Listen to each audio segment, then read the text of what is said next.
Tani do t'ju tregoj historinë e çuditshme të një shqiptari që kërkonte të ikte në Amerikë. Është vërtet e çuditshme, ndiqeni deri në fund kush është rastisht dhe t'i bëj like faqes që të shihemi sërish nëse nuk e ka bërë ende dhe ju faleminderit që jemi prerë bashkë. Bëm një kronik dje në Facebook dhe flasim për Dairy Gap. Kush nga ju e ka dëgjuar një vend që quhet Dairy Gap? Shiko, është një rrugë toksore që përshkon të dy Amerika, duke filluar që sipër nga Amerika sipër, pra që nga Kanadaja, dhe zbret poshtë, zbret në Amerikë dhe pastaj shkon në Amerikën e jugut, mirë thash, dhe zbret poshtë. Dhe është një nga rrugët më të gjata në botë.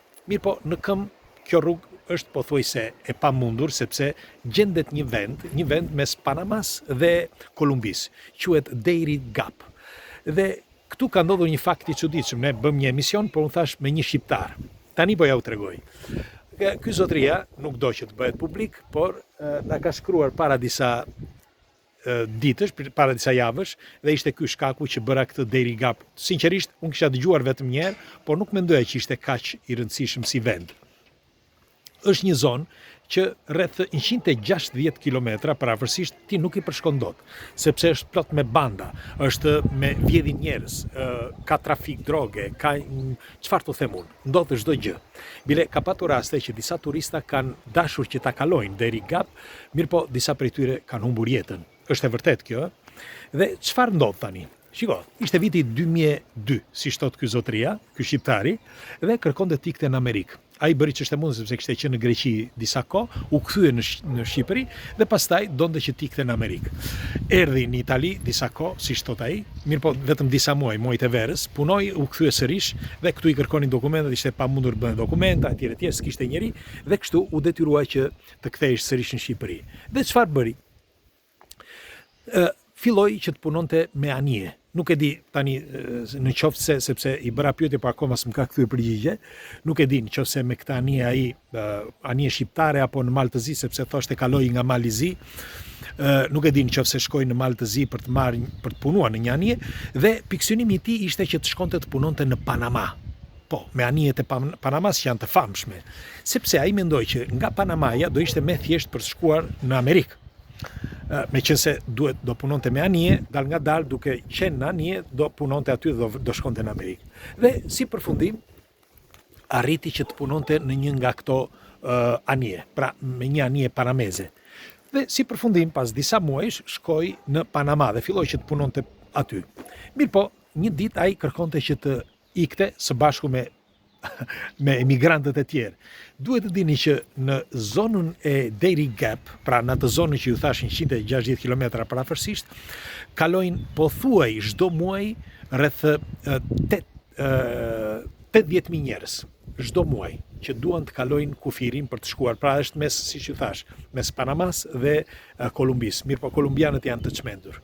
Janë njerëz që vjedhin, bile nëse e pat para disa viteve, 2-3 vjet më duket, morën ostaggio, si quhet, morën peng një italian dhe këta familja nuk kishte para që t'i jepte, i kërkuan shteti dhe atje dhe si përfundim nuk e gjetën më. Nuk u mor vesh më, jo nuk e gjetën më. Dhe tani nuk e dim sepse lajmet nuk treguan më. Ndoshta e zhdukën, ndoshta nuk e di. Megjithatë, tregohet që ata për një grusht para në atë zonën atje mund të vrasin. Dhe kanë dominimin total. Bile as shteti nuk futet dot aty, sepse është një vend vërtet shumë i rrezikshëm. Dhe po thoshja, shqiptari shkoi në një zonë aty ku mblidheshin këta emigrantët dhe pyeti se si mund të ikje. Merreni me mend, këta tipat, pra mafia e zonës aty, këto bandat, i organizojnë vetë. Organizojnë 100, 200, 500 njerëz të gjithë së bashku edhe bëjnë me ditë. Dhe i bëjnë me kalime nga një vend në vendin tjetër, pastaj shkon një grup tjetër aty që i merr me një vark edhe i çon, sepse ka disa kanale etj që duhet i kalosh dhe secili nga këto grupe merr para. Kështu që ti i pagon paraprakisht, por ti me kalimin e kohës mund të pagosh para të tjera. Dhe është një vend që, siç u thash, është tepër i rrezikshëm. Dhe ç'bëri ky shqiptari?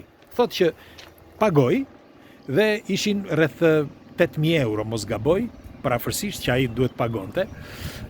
Pagoj këto 8.000 euro dhe e morën në grupin e tyre këta emigrantët. Ishte njëri që organizonte, ndoshta ai mori diçka thot ky. Po unë nuk i kuptoja thoshte. Nuk i kuptoja sepse nuk dija ku po shkoja dhe çfarë bëja.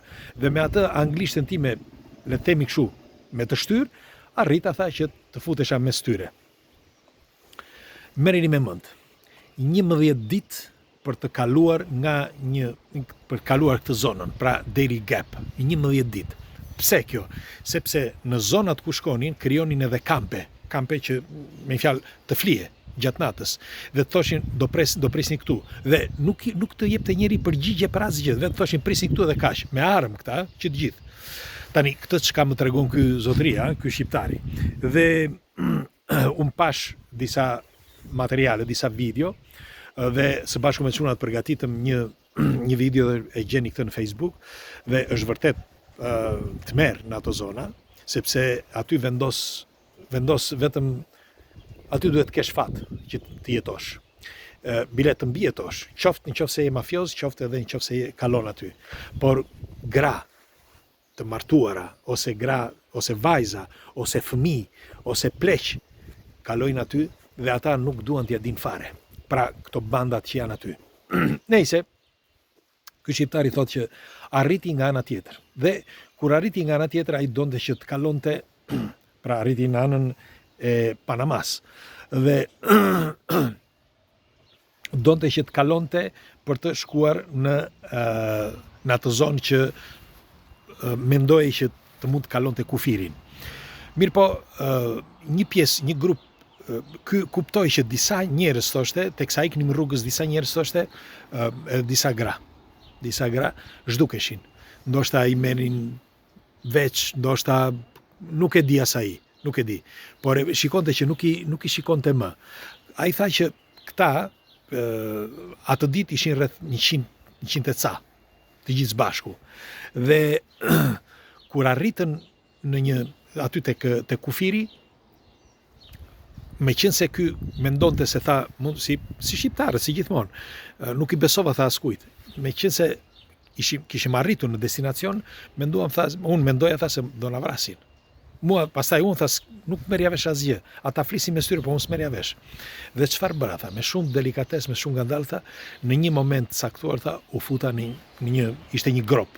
Dhe i futa ato shkurrë të sipër tha, që të rrija aty në atë gropën derisa tiknin. Me një fjalë, aty ishte një pikë ndalimi tha që bëm ne. Dhe kështu bëra. Qëndrova aty tha, edhe pse këta kishin qenë. Po unë çfarë bëra tha, sepse kisha marrë dhe kafe me vete. I hodha gjithë kafen tha trupit që kisha, tha mbajta vetëm pak se mos më duhesh tha për gjatë rrugës. Hodha kafe, unë se dija këtë, sinqerisht, ai hodhi kafe që mos të qënd që mos i merrin erë qënd. Dhe si përfundim, kur të gjithë u larguan tha, prita shumë kohë, prita tha mbi 2 orë e gjysmë, që të ikja tha nga i vend. Dhe çfarë bëra tha, kalova vetë. Dhe kaloi malin, me një fjalë nga ana tjetër, por tha nuk kisha çat haja dhe hante thoshte që hante barra e çfarë gjente kështu në përpyje. Dhe si përfundim kur arriti nga ana tjetër, thotë që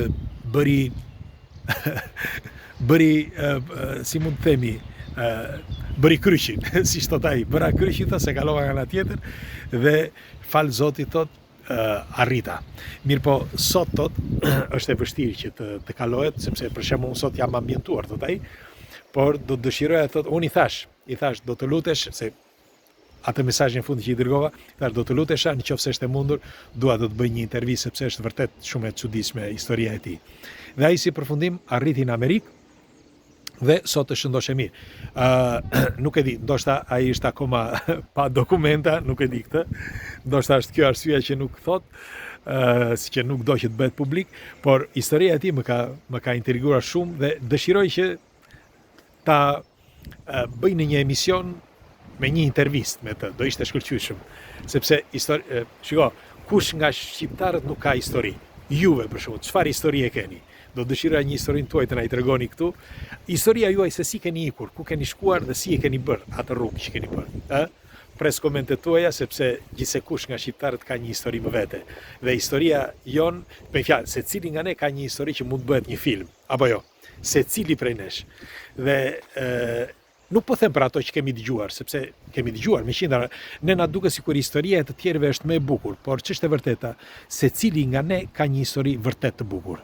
Pra, do t'ju lutesha, nëse është e mundur, të lini me koment këtu historinë tuaj, edhe shkurt, nëse është e mundur. Hajde, faleminderit, kalofshi një ditë bukur, punë të mbar sot dhe faleminderit që jemi prerë bashkë, ju pres. Hajde, kalofshi bukur.